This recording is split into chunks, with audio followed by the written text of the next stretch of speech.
dia a todos. É com enorme prazer, muita satisfação mesmo que eu apresento para vocês meu grande amigo, Dr. Davidson de Lima Moreira. Vou fazer um breve resumo aqui da trajetória dele. O Dr. Davidson, ele é farmacêutico aqui pela UFRJ e ele tem mestrado e doutorado aqui pelo Instituto de Pesquisa de Produtos Naturais da UFRJ. Ele foi bolsista do Ministério do Meio Ambiente e no pós-doutorado em Ecologia Química conosco lá no nosso laboratório aqui no IPPN. E ele tem também um pós-doutorado através de uma colaboração com a Universidade Federal do Piauí e a Universidade de Coimbra, em Portugal, onde ele desenvolveu metodologias analíticas para análise de novas formulações farmacêuticas contendo pilocarpina. Ele é pesquisador titular atualmente do Instituto de Pesquisa Jardim Botânico do Rio de Janeiro, onde coordena o Laboratório de Produtos Naturais e a rede de laboratórios de pesquisas da flora e fauna no Brasil. Atua em estudos de quimiofenética e quimiodiversidade, ele vai falar um pouquinho sobre isso hoje, com Piperácea, espaço temporal com finalidade de conservação e aproveitamento racional da flora brasileira em isolamento e purificação de novos bioativos, em estudos de fotoconversão in natura com UVC e UVAB. Possui especial interesse em espécies nativas brasileiras da família Piperácea, Salicácea e Passiflorácea. Ele é docente permanente de diversos programas de pós-graduação, editor e colaborador de diversos periódicos científicos, como as revistas Fitos e a Revista Brasileira de Farmácia, e atualmente também é pesquisador com bolsa de produtividade e pesquisa pelo CNPq e cientista do nosso estado da FAPERJ, o que demonstra seu papel como um dos mais relevantes cientistas da área de produtos naturais do estado do Rio de Janeiro. Então, com vocês, doutor. Obrigado, Gilda. Professora Gilda foi minha professora. Deixa eu botar aqui meu tempo, porque eu falo pra caramba, né? E se eu não controlar ali, eu vou passar do tempo. Eu vou passar do tempo, mas eu não vou passar muito do tempo. Então, é só uma correçãozinha que eu vou fazer, porque eu já não sou mais coordenador da rede de laboratórios lá do Jardim Botânico. Eu deixei a coordenação agora em agosto para me dedicar mais às pesquisas e também a gente conseguiu um apoio da FINEP, que a gente comprou um LC Massa Skilltorf, então eu estou coordenando a instalação desse equipamento, o MEV de bancada com EDS, um microtomógrafo. Então esses equipamentos vão consumir muito da gente, para fazer a instalação, e eu deixei a coordenação para me dedicar também às pesquisas. Depois de uma certa idade a gente fica assim, já acumulei bastante experiência, quer dizer, acumulei alguma experiência, não bastante experiência, está na hora de pensar ciência, e eu vou mostrar um pouquinho aqui agora para vocês do que a gente pensa em termos de isolamento e purificação, qual é a nossa abordagem.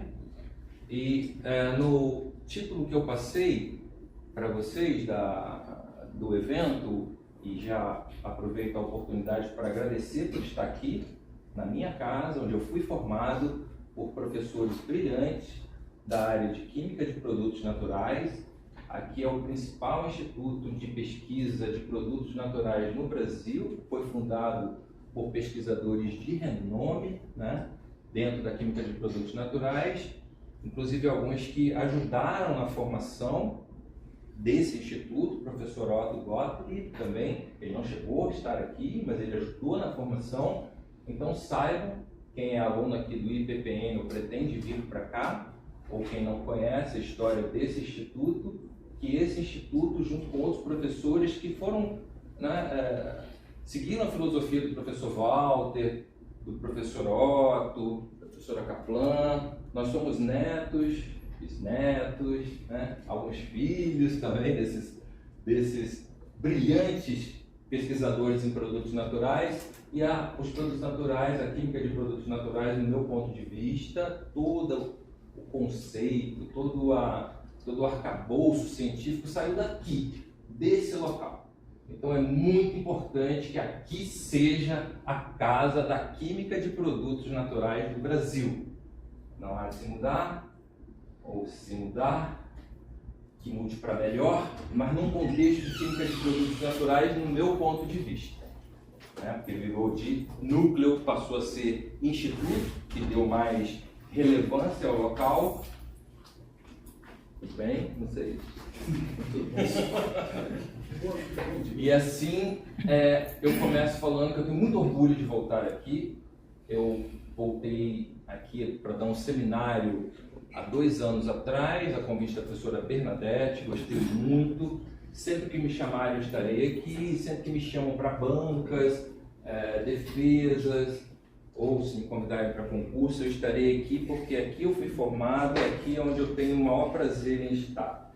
Eu procuro levar um pouquinho do que eu aprendi para aqui para outros locais. Como, por exemplo, vocês podem me perguntar assim, poxa, como a professora Gilda me apresentou, ele está no Jardim Botânico do Rio de Janeiro. O Jardim Botânico não é um parque? Não, lá é Instituto de Pesquisa Jardim Botânico do Rio de Janeiro. Os Jardins Botânicos são institutos de pesquisa e, como tal, fazem pesquisa. Na verdade, o que vocês visitam, que é o Arboreto, é uma coleção, não é? Ex situ de plantas. Lá nós temos 4.300 plantas no mundo inteiro e nós nos orgulhamos por ser o 3º maior jardim botânico do mundo. Então, se orgulhem disso, que aqui na cidade do Rio de Janeiro vocês têm o Jardim Botânico, um dos mais importantes do mundo. Vem pesquisador de fora inclusive, para fazer pesquisa em taxonomia. E eu fui convidado para ir para o Jardim Botânico para levar a química de produtos naturais para lá. Já existia um laboratório, só que o laboratório estava parado, estava fechado. Então, o Dr. Renato Crespo, na época, que se formou, fez o doutorado aqui pelo IPPN também, ele me convidou para gerenciar lá, chefiar, gerenciar, coordenar o laboratório de produtos naturais. E assim fui. Estavam construindo um prédio na época, estão construindo ainda até hoje, tem 4 anos e meio, né? Vocês sabem como é que é o serviço público. A gente trabalha num laboratório bom, mas ele pode ser melhor e vai ficar melhor. No título que eu passei para vocês, muito obrigado, Roberto, pelo convite. É um evento super importante, a Semana de Integração Científica. Eu coloquei mapas espaços temporais em Piperace, da célula ecossistema. Tem que ser de metabólitos especiais, né? Porque eu poderia falar de proteínas, eu poderia falar de diversos aspectos ecológicos, mapas espaços temporais ecológicos em Piperace. Mas eu vou falar de metabólitos especiais. Especiais da célula ao ecossistema. Eu coloquei ali uma frase de uma música do Cazuza, o tempo não para, porque a bioquímica vegetal, assim como a nossa, é um processo dinâmico e depende de tempo, e o tempo, vocês sabem que não para. Meus contatos estão ali embaixo, eu tenho página no TikTok, quem quiser me seguir pode seguir, eu boto tempo para colocar vídeos de plantas medicinais, vídeos curtinhos, estou no YouTube também. Ou seja, eu estou em diversos lugares das mídias atuais. Esse aqui é o prédio da pesquisa, lá no Instituto de Pesquisa Jardim Botânico do Rio de Janeiro. A entrada é pela Pacheco Leão 915. A minha sala é essa sala aqui, tá? Aqui fica o herbário, quem já teve a oportunidade de ir ou não teve a oportunidade de ir, o herbário é aberto. Vocês podem ir lá consultar, fazer consulta das plantas. É um prédio que é integrado à natureza, a natureza está por toda parte no Jardim Botânico. Quando o Renato me ligou, eu não hesitei não. Eu na mesma hora dei a resposta, estava em Farmanguinhos. Eu falei assim, coordenar um laboratório no Jardim Botânico, mas eu sou farmacêutico e lá tem biólogos. Eu sou o único farmacêutico entre 35 pesquisadores. Nós temos mais 5 pesquisadores, eram 30. Eu sou o único farmacêutico, tem biólogos e 2 agrônomos. Falei, será, Renato, que eu vou ser bem recebido e tal? Ele falou, você chega lá e faz a sua carreira lá, vai para lá. Se você não gostar, eu fui por uma edital de movimentação, eu poderia voltar a qualquer hora para o meu local de origem. Opa, tá aqui. Mas por que eu fui para o Jardim Botânico? Primeiro, porque eu olhando da minha janela, se eu mostrar para vocês aqui nessa árvore, não dá para ver muito bem, mas isso aqui é uma piperácea. Eu já trabalho com piperácea há quase 30 anos, desde o meu mestrado. Então tem uma piperácea aqui que é a Piper mollicomo, que eu vejo da minha janela. Se eu quiser anotar a fenologia dessa Piper mollicomo, é essa, desse espécime que está aqui nessa leguminosa, eu posso anotar da minha janela. Floresceu. Agora estamos na época da floração. Agora estamos na época da frutificação. Em volta do Jardim Botânico, nós temos, que eu posso coletar assim, coleta agora ali para mim, Deison, rapidinho, posso coletar pelo menos 5 espécies de piperácea. Então não tem coisa melhor do que isso. Você trabalhar com as plantas próximas de você, né? Além disso, no Jardim Botânico, eu aprendi a interagir com profissionais de diferentes áreas. Ecologia, fisiologia vegetal, taxonomia, a modelagem de nicho, que é o que há hoje em dia para a gente saber uma espécie, onde a gente poderá encontrar uma espécie rara, por exemplo. A gente tem feito muita modelagem de nicho, conservação, germinação de sementes. Então a integração com profissionais dessas áreas que eu não tinha em outros locais ampliou a minha mente e eu passei a pensar de uma maneira mais multidisciplinar ou transdisciplinar, como gostam de falar, né? Interagindo com profissionais dessas outras áreas. Nós estamos vendo aqui o químico de produtos naturais interagindo com os outros. Não sou eu não, tá? Eu pedi para inteligência artificial, o Google Gemini, gerar imagem para mim. Ele colocou uma mulher ali, tudo bem? De produtos naturais. É a pesquisadora lá do laboratório. Mentira, é uma imagem gerada por inteligência artificial, tá? Colaborando com outros pesquisadores. Então, para mim, eu estou no campo, estou no lugar perfeito. Ampliou a minha mente. Eu tive que estudar ecologia, porque eu sou corrigido o tempo todo. Eu faço parte da Escola Nacional de Botânica Tropical, oriento na escola, participo de bancas. Então, quando eu falo assim, a planta foi coletada a tal altitude, estou corrigido, é elevação, é altitude, e por aí vai, tá? Então são preciosismos que esses profissionais me ensinaram, e têm me ensinado, e que para mim é ótimo, porque naquele momento que você vai, já estou tanto tempo trabalhando, já estou ficando cansado, você tem um fôlego. Sou criticado por isso, porque eu fico mudando de lugar. Você estava em Farmanguinhos há 12 anos, agora você vai começar uma nova experiência no Jardim Botânico? Vou, porque eu gosto de desafio. E eu vou levar a química de produtos naturais para o Jardim Botânico.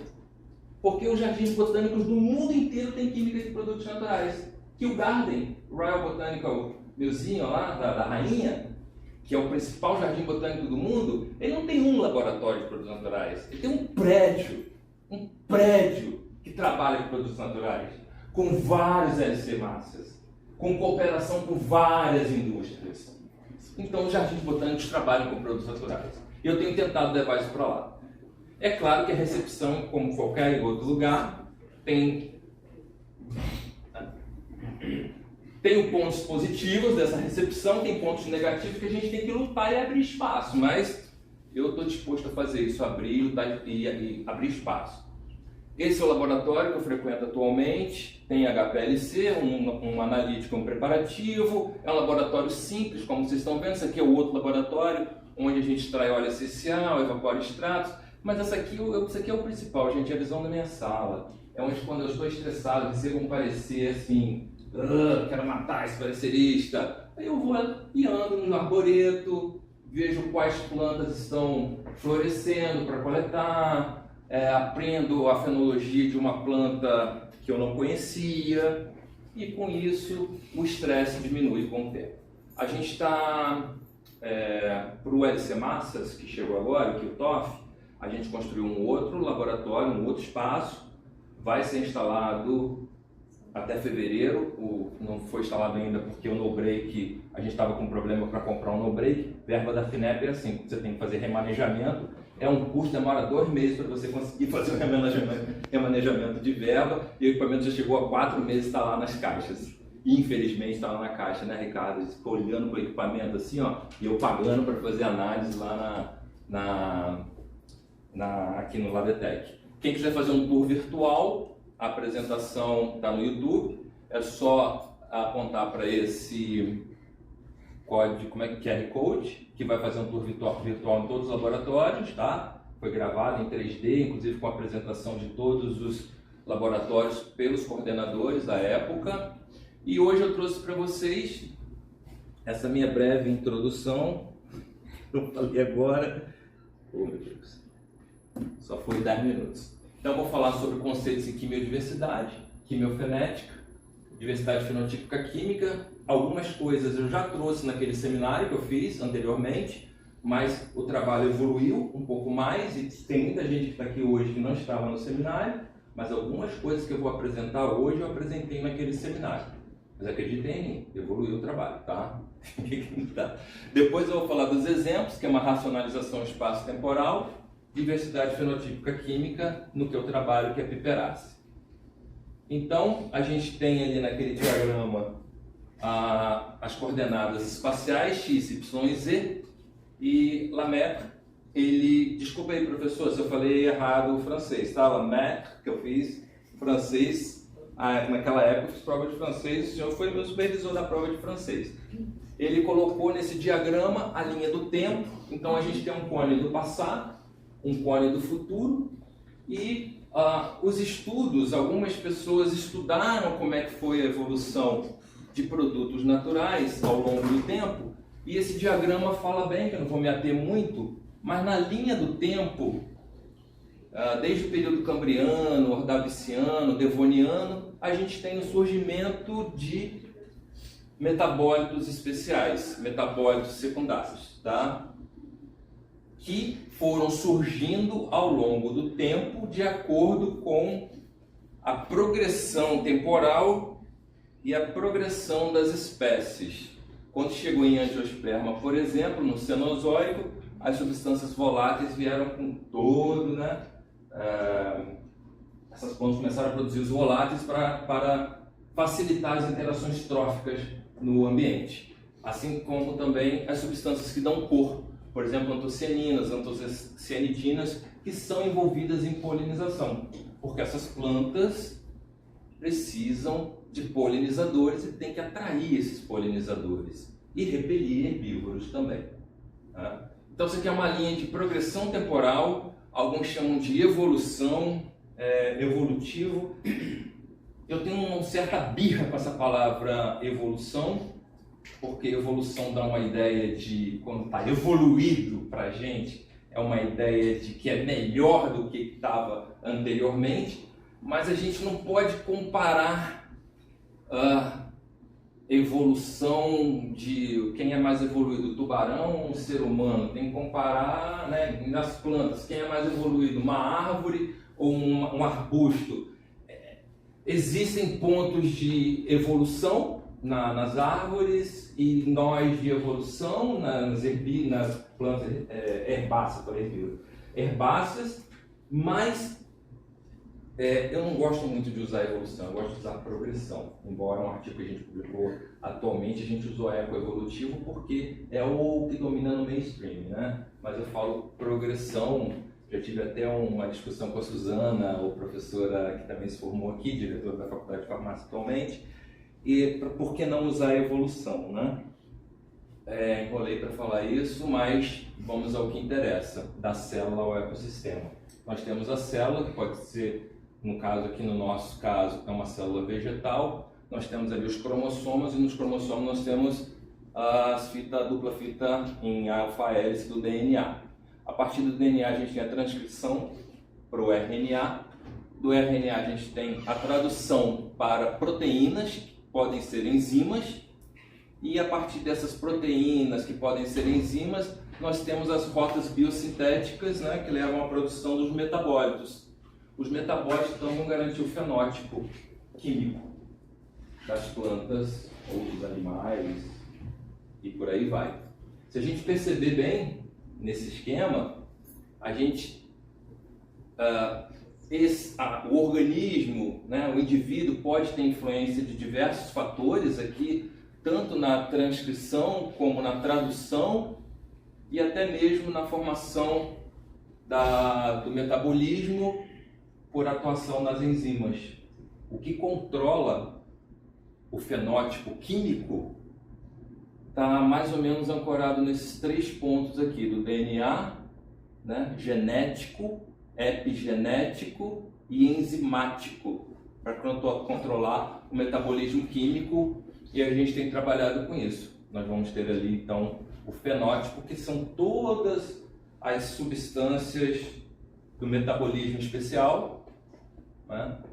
E se esse metabolismo especial está ligado, se a gente estuda esse metabolismo especial ligado ao indivíduo, nós temos a diversidade química daquele indivíduo. Num contexto mais amplo, que foi proposto por 2 pesquisadores que espertamente e muito engenhosamente pegaram índices de ecologia e colocaram dados químicos na ecologia, nesses índices de ecologia, que são da época de 1900, 1906, que vou mostrar mais adiante. Se essas espécies estão numa população, a gente tem a quimiodiversidade. Indivíduo na população, quimiodiversidade. Ops. Vou errar isso aqui até o final dos tempos, né? Então nós temos da célula ao ecossistema. Porque quando a gente fala de quimiodiversidade, a gente está falando do indivíduo na população. Se eu falo diversidade química, eu estou falando a diversidade química daquele indivíduo. O que mistura muito, que eu vejo nos artigos, minha crítica, é que os pesquisadores falam assim, foi isolado da espécie Piper tuberculatum, substância tal, a quimiodiversidade Piper tuberculatum. Se ele estudou Piper tuberculatum num contexto daquele indivíduo no ecossistema, ele vai falar em quimiodiversidade. Se ele só estudou o indivíduo sem considerar as interações tróficas do meio ambiente, ele tem que falar em diversidade química, tá? E o professor Otto já sabia disso. O pai da quimiosistemática, para quem não conhece, o professor Otto Richard Gottlieb, ele falava o seguinte, faço questão de ler aqui, para quem não conhece, o professor Otto, indicado 2 vezes o Prêmio Nobel de Química, tá? Procurem estudar, ler sobre ele, tem artigo na Química Nova sobre ele. A vida é resultante da sincronia de complexas redes engrenadas. Assim, substâncias operam engrenadas entre si, formando redes metabólicas que funcionam sincronizadas dentro dos organismos. Olha que pensamento excepcional. Esse pensamento aqui é da década de 80, tá, pessoal? O professor Otto pensou nisso na década de 80. Cada organismo também não existe independente. Aqui ele está falando de comunidade. Integrado com outros, formam redes morfológicas dentro dos biomas. E estes, por sua vez, operam engrenados, originando redes ecológicas. Lindíssimo isso aqui, professor. Belíssimo essa frase. Não à toa ele foi indicado 2 vezes ao Prêmio Nobel. Ou seja, segundo o professor Otto, a vida é química, né? Então, para ele, toda a vida depende da química. Claro que se eu estivesse num congresso de física, eu ia falar que a vida depende da física, porque antes da química vem as estruturas físicas. Mas a vida é química. Então a química é belíssima, a química de produtos naturais é belíssima, porque eu gosto de produtos naturais, estudo produtos naturais, e eu sigo os conceitos de professor Otto até um certo ponto, porque evoluímos também, aí eu falando evoluir, né? Progredimos também. E a minha orientadora, a professora Maria Auxiliadora Coelho Kaplan, trabalhava muito junto com o professor Otto, então muito pensamento do professor Otto está enraizado em mim, tá? As ciências ômicas, óbvio, não vou entrar em detalhe com relação a isso, mas elas possibilitaram muito os estudos, voltando aqui, do DNA, da transcrição, da tradução, das proteínas. As ciências ômicas têm ajudado muito a gente na genômica, transcriptômica, epigenômica, que explica muito porque uma determinada planta tem um metabólito, né? Um indivíduo tem um metabólito e outro indivíduo em outro local não tem um metabólito. A epigenômica explica, proteômica também, e a gente tem estudos em metabolômica, especialidade do Ricardo ali, né? Ricardo, que todos trabalham hoje com metabolômica. Nós temos que trabalhar com metabolômica, mas não só LC massas, são chamadas também metabolômicas quando a gente trabalha tentando desvendar o metabolismo daquela planta. Os metabólitos especiais daquela planta a gente pode falar metabolômica. E tem diversas denominações, algumas que eu fico rindo quando eu vejo em artigos. Os especiais têm Foodomics, né? Foodomics. São sério, se você procurar Foodomics, o nome junto não é muito interessante de falar, por isso que eu falo Foodomics, vocês vão ver que quando se trata de alimentos, as pessoas colocaram o nome de metabolômica aplicada ao alimento, são as Foodomics. E por aí vai. É questão de inventar palavra, né? Criar contexto, criar um contexto científico para metabolômica, para uma palavra de metabolômica. Os eventos fisiológicos no tempo e no espaço, eles vão depender, como eu falei anteriormente, de fatores bióticos, abióticos e genéticos. Os fatores bióticos são aqueles de interação da planta com o meio ambiente. Os abióticos da planta com, por exemplo, com herbívoros, com polinizadores, entre outros. Os abióticos com o meio ambiente, né? Se chove, se choveu, se não choveu. E os genéticos são os intrínsecos à planta. Esse desenho explica bastante, por exemplo, ritmo circadiano, sol, fatores abióticos, né? Nós temos fatores bióticos aqui, que é a interação de herbivoria, que está bem aqui, polinização, aqui ainda está altitude, não está elevação. Pessoal do Jardim Botânico, desculpa aí, mas a gente colocou ali altitude e ficou esse desenho de 2020. Ramos é o Igor Jacé Ramos, que foi meu aluno de doutorado e hoje é professor na Universidade Federal da Bahia, tá? Então, diferentes rotas biosintéticas vai levar a metabolismo secundário e metabolismo especial. Metabolismo secundário, metabolismo especial, metabolismo especializado, vários nomes para esse metabolismo, que é o metabolismo mais funcional, mais funcionalizado. Em oposição, nós temos o metabolismo primário, ou core metabolites, né? Eles são os metabólitos que seriam aqueles metabólitos de estrutural, que estruturam a célula, que são responsáveis pela, por exemplo, duplicação celular, né?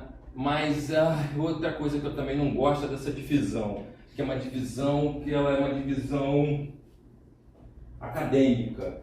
Metabolismo especial, metabolismo primário, porque certos metabólitos primários podem fazer função, açúcares simples podem fazer função de sinalização. Então funcionariam com metabolismo especial. E diversos metabolismos especiais, se a planta precisar, por exemplo, ligninas ou fluoroglucinóis que estão na parede de alguns organismos, eles vão ser, esse recurso ele vai ser sequestrado das paredes e vai fazer a função de metabólito que a gente chama de primário. Então, a essa interconversão, eu acho que o correto seria falar metabolismo ou produtos naturais, mas a divisão é didática e ela está aí. Até a gente produzir um artigo para sair. Daqui a pouco vai ser publicado. Então, nós temos a produção desses metabólitos, nós temos acúmulo e nós temos a degradação. A gente sempre pensa que a planta produz, a gente sabe toda a rota de produção, né? A partir de CO2 e água, ciclo de Melvin-Calvin, fotossíntese, ciclo de Melvin-Calvin. Acúmulo. As substâncias são acumuladas por quanto tempo, né? Elas são acumuladas onde? Em organelas? Ou não são acumuladas? E como elas são degradadas? Como se dá essa degradação? Isso aqui é uma boa área de estudo também. E a gente vem tentando estudar alguma coisa em relação a isso. Porque degradação, ninguém pensa muito em degradação, mas existem várias enzimas citocromo P450 em planta que degrada metabólitos vamos falar especiais ou especializados, elas degradam. Porque no fundo, se ele não for utilizado para uma função muito específica ou não for volatilizado, ele vai voltar a ser CO2 de água. E quem ajuda a oxidação desses metabólitos são as CIPs. Então, foi criado um conceito em 2018, que foi publicado, chamado quimiofenética, que tentaram resgatar esse termo que foi muito utilizado na década de 70, e o artigo de um alemão chamado Zidorn, sobrenome Zidorn, foi publicado na Phytochemistry, ele falava que quimiofenética era um novo termo para quimiosistemática. Eu falei, não, não é. Quimiosistemática foi criada pelo professor Otto. Quimiosistemática tem toda uma sequência de índices que a quimiofenética não tem. E a quimiofenética foi abandonada na década de 70. Quimiofenética é você, através da química, né, organizar a forma. E fenética já foi usado em biologia, não é usado mais. Você colocaria na mesma árvore de evolução um lagarto e um jacaré, por exemplo, um réptil e um lagarto. Não, quimiofenética não se propõe a isso. A gente escreveu um artigo e a gente entende que quimiofenética está dentro de quimiosistemática, mas que os estudos de quimiofenética se concentram na caracterização fenotípica química do indivíduo em diferentes escalas espaciais e temporais. Por quê? Porque é muito difícil para a quimiosistemática chegar até o que nós conhecemos hoje de quimiotipo, cronotipos.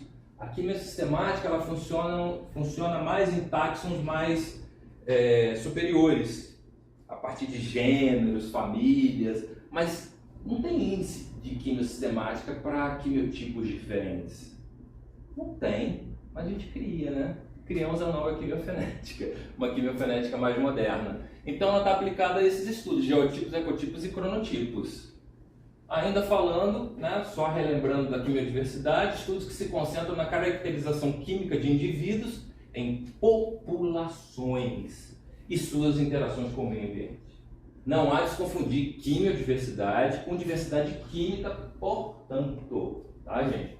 Não confundam, porque essa nomenclatura de Chemodiversity foi proposta por Kessler e Kautsky em 2018, levou em consideração índices de ecologia, e índices de ecologia aplicados à química, mas esses índices de ecologia a populações. Vou falar um pouquinho dele aqui embaixo. É uma definição ecológica.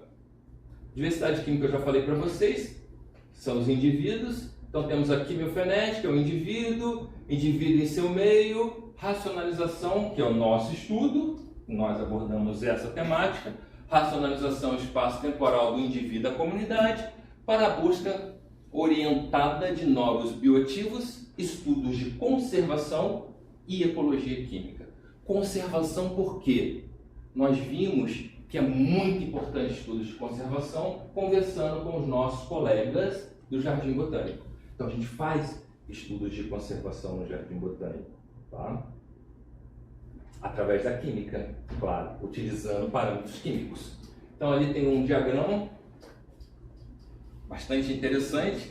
Então aqui nós temos 3 tipos de quimiodiversidade. A alfa, que é o indivíduo na população, a quimiodiversidade beta, que é quando estão entre indivíduos ainda na mesma população, e a quimiodiversidade gama, que leva em consideração não só o indivíduos daquela espécie, mas indivíduos dentro de um contexto mais amplo, de acordo com outros indivíduos da comunidade. Tá? Então nós temos 3 tipos de quimiodiversidade: a alfa, beta e a gama. Existem índices, falei que foram publicados índices, que a gente segue esses índices. Índice de Shannon, índice de Simpson, índice de Pelot. Shannon é de quimiodiversidade. Muito bom usar esse índice. O Kessler e Kautsky, inteligentemente, esses índices foram criados em 1906, que era para estudar animais, uma população de zebras, uma população de elefantes. Ele pensou assim, bom, zebra e elefante, quimiodiversidade, eu posso colocar alfa-pineno, beta-pineno, cariofileno em uma composição de um óleo essencial, que seria como se fossem os animais. E estão aqui as fórmulas e a gente consegue chegar a resultados muito bons e principalmente quantitativos. São índices quantitativos que te dão um número, você tem um número. Então você pode comparar a quimiodiversidade da espécie Pipermolicon de uma comunidade da Ilha Grande em comparação com a floresta da Tijuca. Estudando a química, jogando nesses cálculos aqui. O índice de Simpson é de equidade, se eu não me engano, e o de Pelot é de dominância, ou o inverso. O quimiodiversidade beta vai comparar dois indivíduos dentro da comunidade. Então eu comparo a química de um com a química do outro. Para isso a gente tem Sorensen, Jacquard e Cold. Desses aqui eu gosto de usar o índice de Jacquard, que é um índice muito bom, que é um índice fácil de calcular, está aqui. CAB, B-C é a composição química de um indivíduo em relação à composição química do outro indivíduo. O que o índice de Jacquard dá para a gente? Ele diz o quanto o indivíduo é similar quimicamente ao outro. Se você faz um menos o índice de Jacquard, você tem a dissimilaridade, quanto um é diferente do outro. Isso é muito importante em estudos de quimiodiversidade, quando eu quero saber se uma população está diferente da outra. Tá? É claro que a gente tem que contribuir para isso. Então o Igor na tese de doutorado dele, a gente criou um índice de quimiofenética avançado, que é o índice de Ramos e Moreira, ou índice de oxidação de misturas. Não dá para explicar, depois tem um artigo, dá para vocês verem no artigo, mas esse índice ele leva em consideração o NOx da substância, NOx que a gente aprende a calcular em química orgânica, número de oxidação. Você calcula o número de oxidação de todas as substâncias e depois tem o nó, que vocês vão ver lá como é que calcula na fórmula. No final das contas, a gente tem um valor. Esse valor, quando ele está positivo, diz para a gente que a mistura está oxidada. Quando esse valor está negativo, a mistura está reduzida. Mas a mistura pode estar assim, -1, -15, quando tem terpenos muito reduzidos, vai lá para -15. Então eu sei se uma mistura está mais reduzida ou mais oxidada, que esse índice tem então relação com os processos bioquímicos da célula, processos que estão acontecendo na célula, que são processos dinâmicos. Que processos, David? Como é que as substâncias vão se oxidar? Por exemplo, capturando radicais livres de oxigênio, por exemplo, que são os mais comuns. Tem nitrogênio também. Então, se elas capturam radicais de oxigênio, elas vão se oxidar, o índice fica maior. Então, fazendo uma leitura química, eu sei como é que está funcionando o metabolismo da planta. Se ele está mais oxidado ou mais reduzido. E daí, David? Perfeito para mudanças climáticas. Em mudanças climáticas, esse índice funciona muito bem.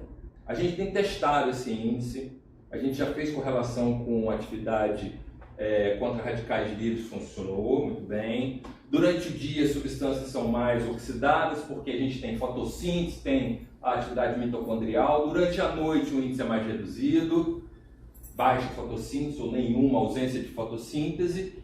Beleza? Então a gente já testou essas hipóteses, publicamos esse índice, e esse índice a gente vem usando no grupo, tá? A gente verificou também o seguinte: se a gente faz uma análise de ciclo circadiano, ou seja, começa a coletar a planta à meia-noite até, sei lá, vocês podem escolher, de 3 em 3 horas, de 2 em 2 horas, de 1 em 1 hora, de 10 em 10 minutos, de 20 em 20 minutos, mas os meus alunos preferem fazer de 3 em 3 horas, para a comodidade deles, né? Porque a gente faz índice de ciclo circadiano no Parnaso, lá em Teresópolis, 1.800 metros de altitude, eles ficam lá no Parnaso, num frio do caramba, porque tem que fazer em período seco e período chuvoso. Então eles fazem meia-noite, 3 da manhã, 6 da manhã, 9 da manhã. A gente viu o seguinte, que algumas plantas respondem muito bem se o índice de Ramos e Moreira for calculado para um determinado horário, meia-noite. 3 da manhã, 6 da manhã, 9, meio-dia. Se a gente diminui o T2 menos o T1, vai dar um número. O T3 menos o T2, T4 menos o T3, e por aí vai, e faz o somatório, a gente tem um índice de homeostasia redox. Que para algumas plantas esse índice tende a 0, mostrando que aquela planta, no ambiente natural dela, ela está em completa homeostasia. Se a gente tira essa planta do ambiente, será que esse índice ainda vai continuar próximo de 0? Então é como se a gente estivesse dosando colesterol, triacilgliceróis, né? Como o povo fala, triglicerídeos, que dá errado, é triacilgliceróis. O que mais que a gente dosa? Glicose num animal para prever se ele pode, se a pessoa vai ter, cuidado, você tem que diminuir o colesterol porque você pode ter um infarto. Na planta é a mesma coisa. A gente está medindo, a gente escolheu avaliar, não transcriptoma, não é epigenética, a gente não tem dinheiro para isso, nem expertise para isso. A nossa expertise é em produtos naturais. Então a gente vê uma maneira de ter cálculos da quimiodiversidade e de quimiofenética avançado que diz como a planta está em determinados locais, como ela está respondendo ao ambiente. E eu vou mostrar mais adiante se o tempo deixar, né? 38 minutos já, cara. Bom, esse tudo que eu falei até agora para vocês está nessa revisão que a gente publicou no Brazilian Journal of Pharmacognosy. Por que vocês publicaram lá? Porque a gente foi convidado pelo editor na época, o Rogério, e a gente achou bom colocar numa revista brasileira.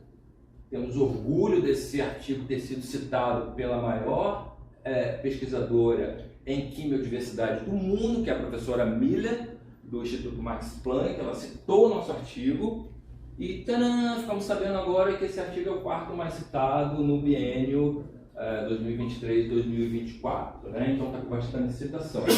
Quem quiser saber mais sobre quimiodiversidade, quimiofenética, como calcular, os índices, está nesse artigo aí.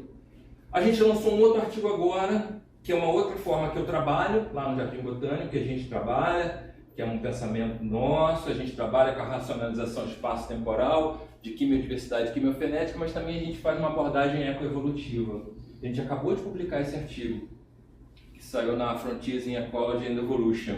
Esse artigo, ele fala pra gente, a gente colocou as ideias nesse artigo, de uma abordagem ecoevolutiva que, no nosso entendimento, vocês podem lá escrever cartas, escrever artigos contra o que nós pensamos, mas de 50 mil a 100 mil substâncias, a gente tira uma substância, fazendo uma abordagem quimiotaxonômica ou etnofarmacológica. Gente, essas substâncias não foram sintetizadas pelos organismos para nos atender. Elas são sintetizadas pelos organismos marinhos, pelos terrestres, para atendê-los em colaboração aos demais, com as interações tróficas. Então, essa abordagem ecoevolutiva, nós propusemos isso aqui, a chave para o futuro da descoberta de fármacos não está em procurar mais substâncias, mas em compreender o porquê que essas substâncias estão lá. E a gente quer fazer isso. Como deles? Fazendo experiências simples. Experimentos de ecologia química, interação planta-inseto, herbivoria, incrustação. Se uma determinada substância já é um anti-incrustante, ou uma determinada substância evita a herbivoria, por exemplo, pode ser um grande inseticida, pode passar a ser um inseticida, porque ela tem uma função natural, ela não tem uma função para a gente. Embora a gente tenha, senão fala assim, mas a gente tem receptor de canabinoides, a gente tem receptor de opioide. É claro, nós somos seres humanos, estamos dentro do planeta Terra, evoluímos juntos também, ou progredimos juntos nessa marcha progressiva temporal, não é? Então a gente também desenvolveu interações com a natureza, também desenvolveu, mas não todas. A gente fica sintetizando milhões de substâncias assim, e de repente para encontrar uma, vai lá, faz teste de herbivoria, faz um teste de interação planta-inseto, que a probabilidade vai ser maior. A gente comprova isso no artigo, é só vocês lerem esse artigo, tá? Porque não dá tempo de eu falar mais sobre isso, a gente pode deixar para discussão. discussão. Então, voltando aqui. Então, a gente tem esse meu foco está ali. Quimiofenética piperácea, diversidade, a terapêutica. Eu estudo a quimiodiversidade, descoberta de agentes leishmanicidas, desenvolvimento de índices preditivos e conservação de espécies. Esse meu projeto é um CNPq. Olha, compraram essa ideia lá no CNPq, hein? Quimiodiversidade avançada e quimiofenética avançada e quimiodiversidade. E compraram essa ideia também no cientista do nosso estado, quimiofenética e quimiodiversidade. Mas aqui eu sou esperto, coloquei Mata Atlântica, porque o CNE é da FAPERJ em Rio de Janeiro. A gente estuda na Mata Atlântica, não vou estudar na Amazônia, né? Por exemplo. O CNPq é mais amplo. É mais amplo. Agora, acreditem numa coisa, eu tentei a bolsa do CNPq vários anos pela farmácia. Não consegui. Sabe onde fui conseguir? Na botânica aplicada. Primeira vez na botânica aplicada me deram. Olha que a botânica aplicada, né? Tem visão. O povo da farmácia... O povo da farmácia é mais... É mais alguma coisa que eu não vou falar aqui porque está sendo gravado por YouTube. O povo da química também é mais alguma coisa. Eu não vou falar também, mas o povo da botânica é mais compreensível que as coisas mais modernas, ainda que estejam erradas, porque vocês podem fazer lá uma cartinha, um artigo e falar: não concordo com a... Agora nós fizemos, não concordamos com Zidorni, o artigo está lá. Não concordamos com Zidorni, porque quimiotaxonomia não é quimiofenética. Explicamos por quê. Tá lá. O brasileiro tem que fazer isso, o brasileiro não faz isso. Tá? Nós somos muito passivos na química mundial. A gente não contesta ideias. Mas eu contesto ideias. Trabalho com piperácea, que é uma família de distribuição pantropical, como vocês estão vendo ali, a linha vermelha, onde elas ocorrem mais. No Brasil são 485 espécies de piperáceas, sendo 310 endêmicas. Então ali um exemplo de piper, que vocês conhecem, pimenta do rei, e peperômia. Opa! 311! A gente descreveu uma nova espécie agora, Piper lobasifolium, que foi publicada semana passada. Lobasifolium, porque tem um lóbulo aqui, parece muito com Piper arbóreo, parece muito com Piper tuberculatum. Mas ela tem no lobasifolium, ela tem um lóbulo, se distribui no estado do Espírito Santo. E eu lá no Jardim Botânico, é claro que eu participo de estudos de taxonomia. Piper lobasifolium Queiroz, que é o George, Elcio Guimarães e Moreira, meu nomezinho lá na identificação de uma planta. Ajudei. Eu sou farmacêutico, faço tudo, né? Farmacêutico faz tudo. Tem uma de botânica também. Eu estou lá perto deles, aprendo algumas coisas, sou obrigado a aprender porque eu estou no Jardim Botânico. Então vamos seguir aqui um pouquinho. Os metabólitos especiais de piperação: amidas, lignoides, alcaloides, cromenos, flavonoides, derivados de ácido benzoico premilados. A gente faz isolamento, purificação e determinação estrutural? Faz. A gente estuda extratos com atividade biológica por LC massas? Estuda sim, também. Aqui exemplo de Piperadunco cultivada lá no Jardim Botânico. Nós temos cultivo de Piperadunco. E aí está o resultado. 83 substâncias matadas por LC massas. Mas aí a rede molecular. A gente isola também por cromatografia contracorrente, tá, professora Gilda? Tive aula com ela. Quem fez foi o André, não fui eu que fiz essa cromatografia contracorrente. Mas depois a gente fez a purificação total utilizando HPLC semi-preparativo.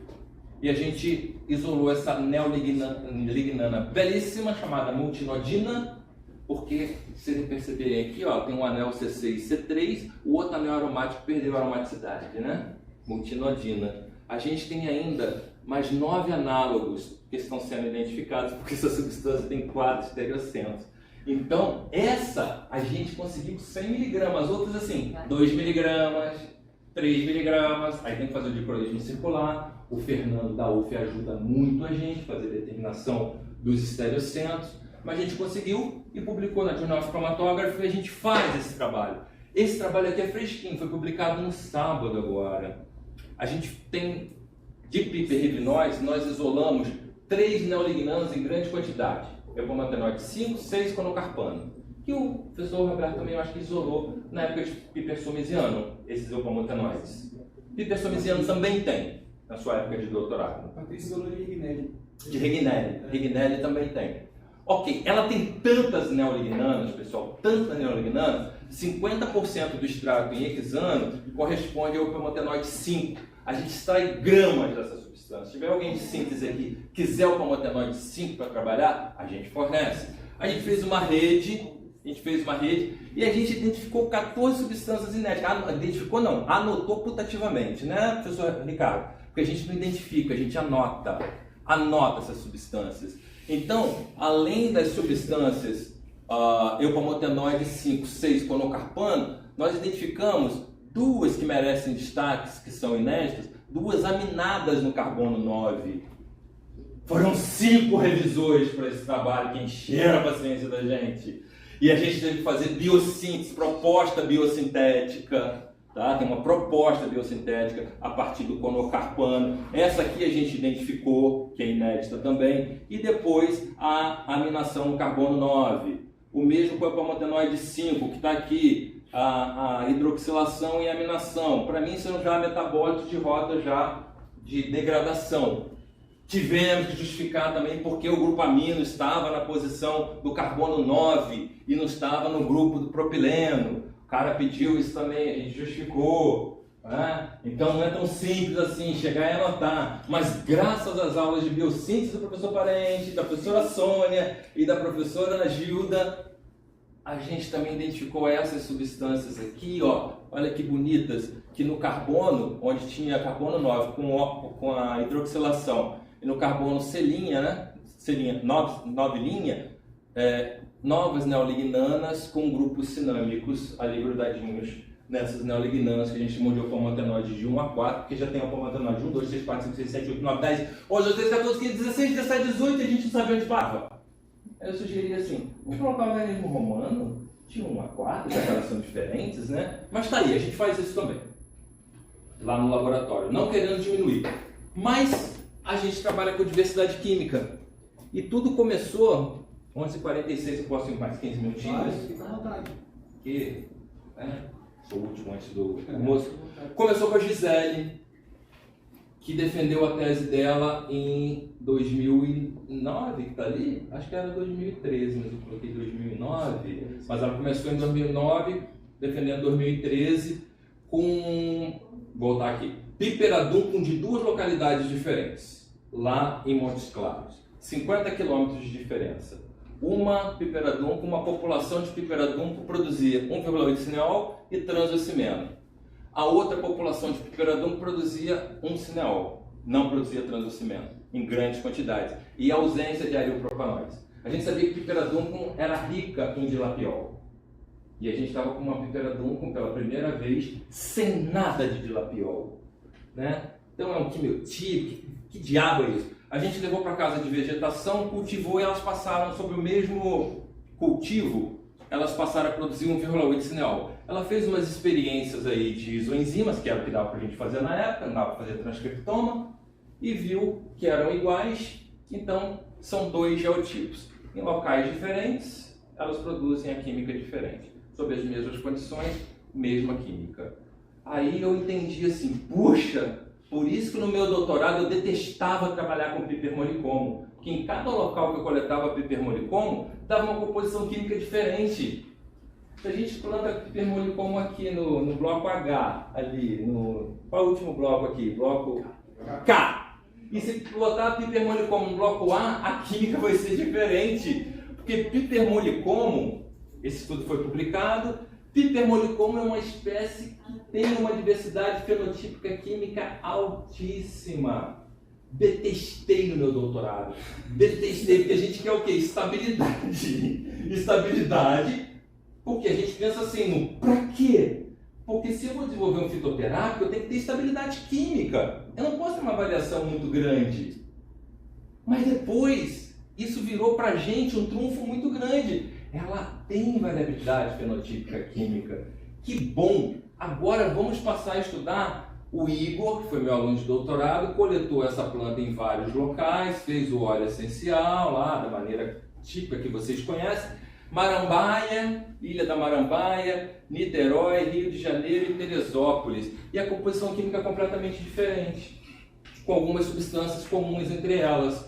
Passando um pouquinho mais, ele pegou de 3 locais, pegou dos 4, mas a da Marambaia, as estacas não sobreviveram. E a gente conseguiu produzir lá no Jardim Botânico o cultivo dessa planta. Para quê? Para fazer a química, o estudo da química dela também em cultivo, do óleo essencial. E saiu isso daqui, 67 amostras, porque ele coletou sazonalmente, em diversos períodos do ano, durante 2 anos, e pegou dados da literatura também, e saiu aquele especial ali, ó. Que aquilo ali, especial é aquele negócio, né? Você circula ele para induzir o cara a olhar o que você quer que seja olhado, assim, ó. E tem uma faixa azul aqui, tá bom, separou aqui. Mas vocês estão vendo aqui que não separa nada, não separa nada porque é uma confusão danada em Piper mollicum. Graças a Deus que ela tem uma diversidade fenotípica química muito grande. Então pra gente é bom isso, mas mesmo assim a gente forçando a barra, a gente conseguiu ver 12 polimorfismos químicos, sendo 4 quimiotipos, e o quimiotipo 3 possui 4 geotipos. Ótimo! Conseguimos, mas forçando a barra, com estudos ainda de cultivo.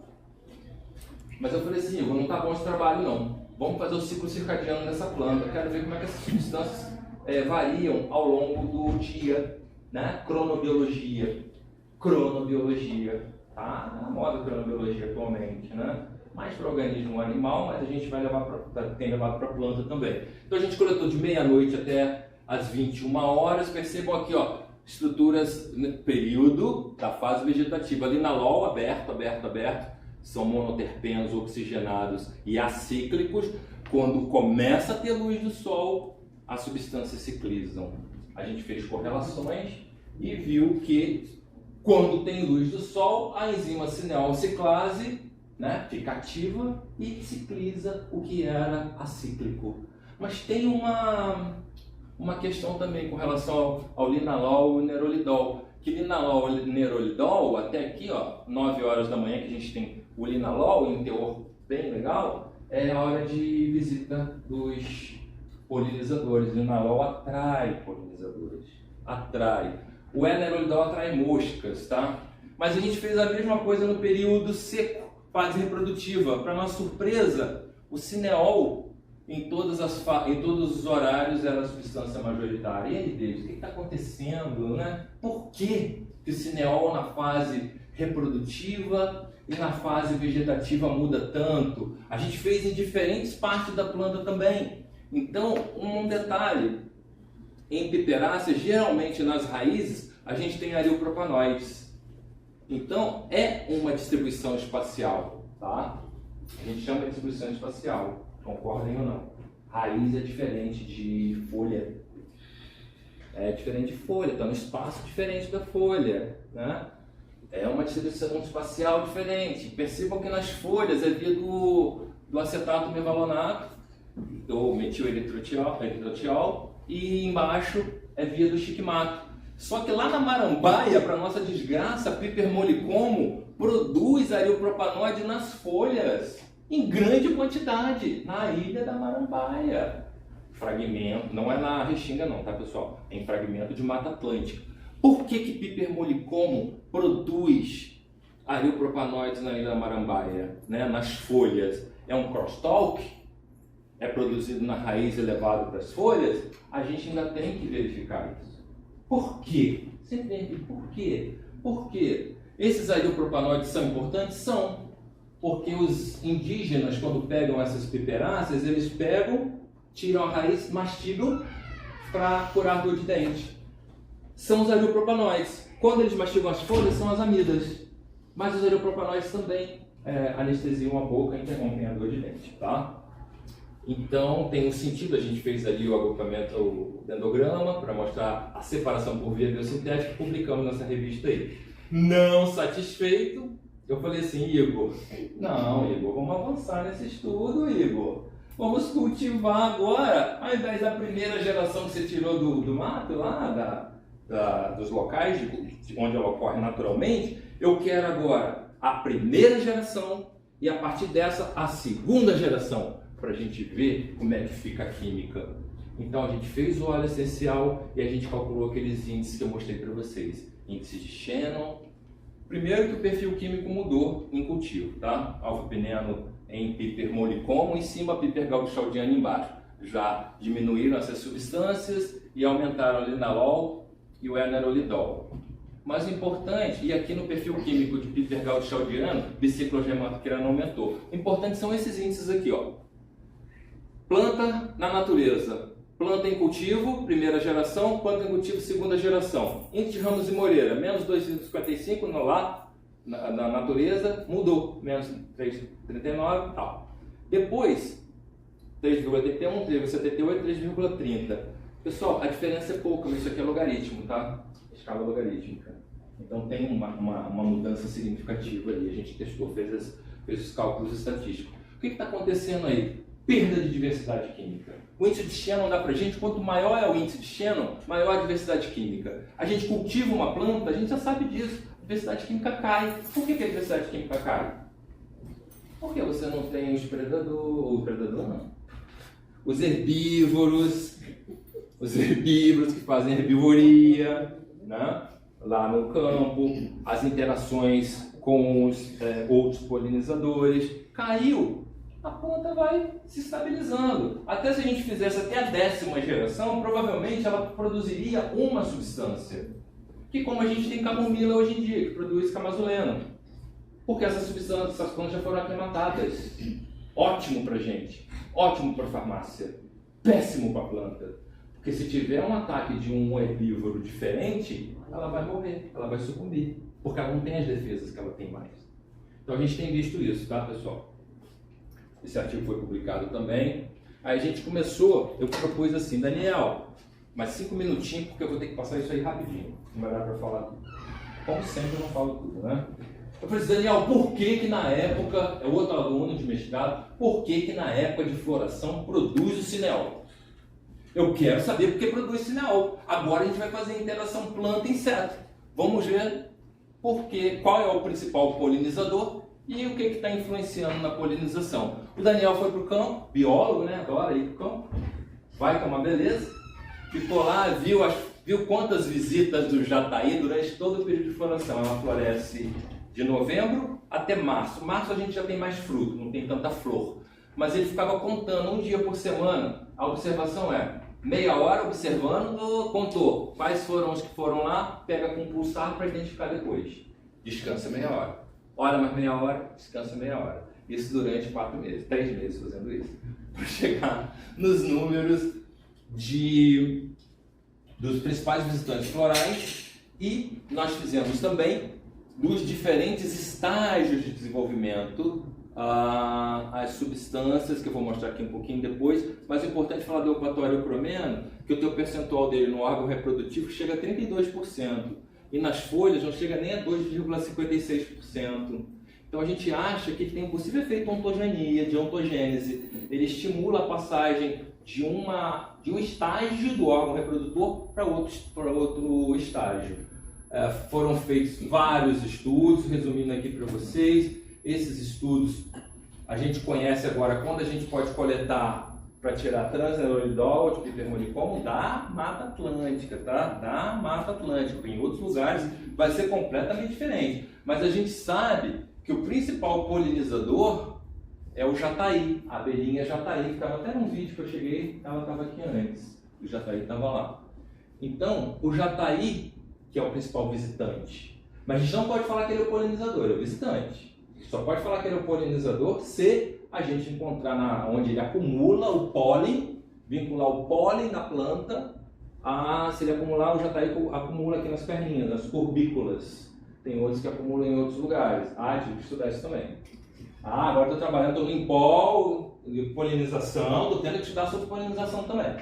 Então a gente começou a entrar no campo da polinização por causa do jataí, que frequentava pipermolicoma. Fizemos as correlações canônicas e descobrimos que isso daqui ó, é uma inflorescência de pipermolicoma com pólen, que o jataí vai lá pegar o pólen. As flores de piperácea, gente, são flores incompletas, porque piperácea é uma angiosperma basal. Espere encontrar uma flor completa, com pétala, sépala, cálice, que não tem. É uma florzinha pequenininha, que não tem nada, mas tem muito pólen.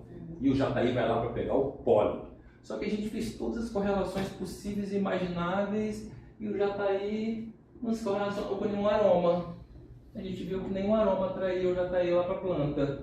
Aí eu fui lá e perguntar ao especialista em polinização de jardim botânico. Não, a gente encontrou isso, parará. Ele disse, jataí é uma abelha generalista. Ela vai na primeira planta que tem flor. Saem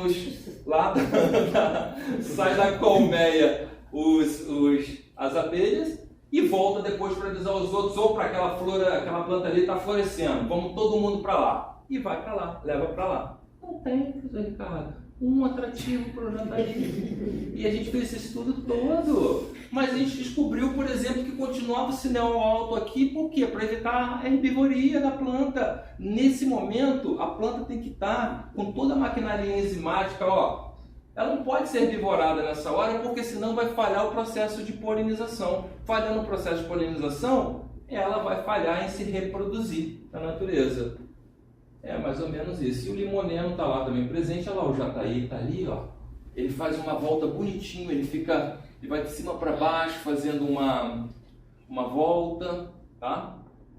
A gente tem imagem de MEV já do jataí, a gente sabe que ele é o polinizador, porque a gente estudou tuberculatum também, e também é o polinizador de tuberculatum, fizemos análise de MEV, mas não dá para mostrar aqui.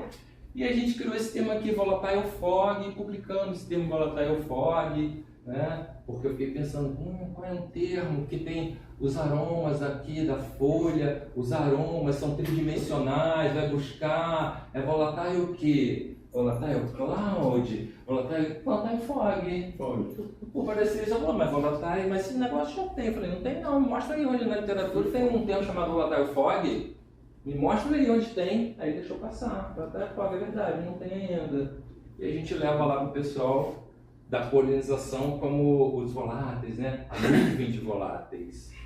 Bom, Daniel pegou todos esses dados e agora está fazendo um trabalho, um doutorado de quimiodiversidade. Então tem aqui, ó, jataí, mas tem a visita de outras abelhas e outros insetos também. Ele calculou os índices de quimiodiversidade de Shannon, que está ali naquele gráfico, dos estágios, ó, da folha, estágio 1, 2, 3 e 4. E a gente fez aquele gráfico ali, quanto mais para o alto, mais diversificada é a composição química. E a gente notou que na folha, que é um órgão para defender as inflorescências, a gente tem maior quimiodiversidade. E o estágio 3 está aqui, é onde a gente tem a antese, onde estão os pólens. Ele também está ali estatisticamente junto com as folhas, né? E o importante, que a gente não compreendeu isso aqui até agora, é que quanto maior a riqueza pelo índice de Shannon, maior o índice de oxidação de Ramos e Moreira. Mais substâncias estão oxidadas. Quanto mais diversificada é a mistura, mais oxidada ela está. Por quê? Não sei ainda, mas saberemos um dia, porque a gente continua estudando. Esse artigo já foi publicado, o Daniel agora está na fase de estudar herbivoria. Eu vou passar aqui porque aqui foi como o índice de Ramos e Moreira foi criado, tá? Mas só para vocês terem uma ideia do trabalho que a gente faz temporal e espacial, porque eu falei da célula ao ecossistema, ficou bem compreendido. Mas por que temporal e espacial? Porque a gente estuda de dia, estuda de noite, estuda em lua cheia. O Igor agora está fazendo trabalhos em etnofarmacologia com períodos lunares diferentes, porque as senhoras lá do Quilombo coletam a planta só em lua cheia. Ele está fazendo a composição química em lua cheia, lua nova, sem lua, não sei o quê, e está tendo correspondência. E a gente viu ali, ó, que tem uma correspondência entre a substância de Piper gaudischaldiano, que são cético-terpenos, aqui separa bem, noite e dia. Durante o dia a gente tem acíclicos ou bicíclicos, e durante a noite a gente tem os bicíclicos e tricíclicos. Durante a noite tem substâncias mais refinadas durante a noite, mais elaboradas biosinteticamente. Então a gente propôs para Piper gaudischaldiano um novo cronotipo. Sim, cronotipo. Porque durante o dia são produzidas algumas substâncias e durante a noite são produzidas outras substâncias. A gente também publicou esse trabalho, está ali para quem tem interesse. Esse aqui eu não vou explicar, porque não dá tempo, mas a gente faz estudo dos componentes voláteis numa perspectiva ontogenética também. Ontogenética, diferentes fases da estrutura floral e diferentes tamanhos da planta. A gente pegou piperrivinoides em diferentes tamanhos na população, 5 indivíduos, de tamanho de 25 centímetros, 70 centímetros, 1 metro, 4 metros, e vimos o seguinte, que a via biosintética muda de estágio para estágio. Quando o indivíduo é menor, a via biosintética predominante é via biosintética do shikamato, no óleo essencial, tá, pessoal? E quando o indivíduo está adulto, a via biosintética predominante é a via biosintética do acetato. Até então a gente falava assim, até que enfim encontrei uma planta estável, piperrivinoide. Todo lugar que a gente coletava era via biosintética do acetato nas folhas de indivíduos adultos. Até que a aluna de doutorado Jéssica teve a ideia de coletar indivíduos pequenos, indivíduos maiores, de diferentes tamanhos, e avaliar. E nós temos diferenças nas fases, inclusive a riqueza de Shannon, índice de Shannon, muda. Ele, na fase 1 ele é menor, e na fase do indivíduo adulto a diversidade química é maior, assim como é maior nas folhas também.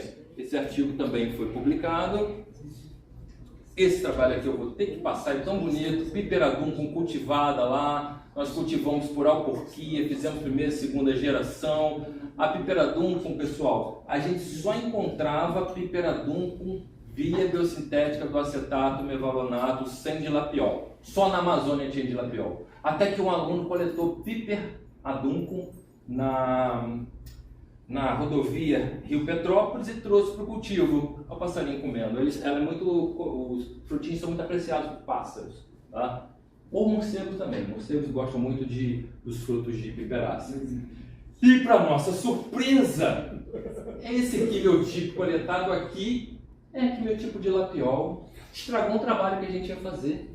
Que a gente ia fazer um trabalho assim na linha do Equador, via biosintética do shikamato.